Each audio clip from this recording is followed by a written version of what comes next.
অনেকগুলো ছাত্র একসাথে ফেল করেছে।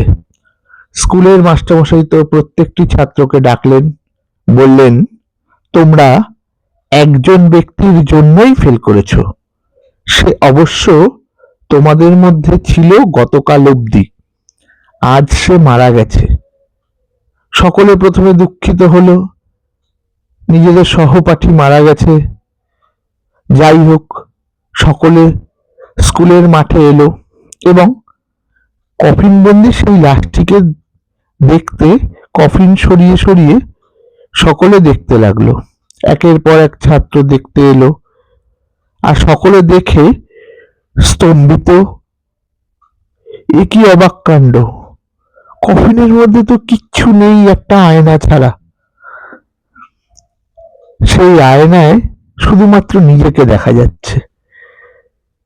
তার পাশে আবার একটি কাগজ লেখা আছে যে তোমার ফেল করার পেছনে একমাত্র তুমিই দায়ী।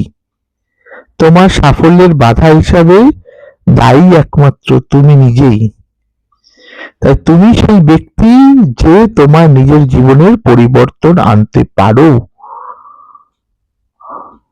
তখন ছাত্ররা ব্যাপারটা বুঝতে পারল।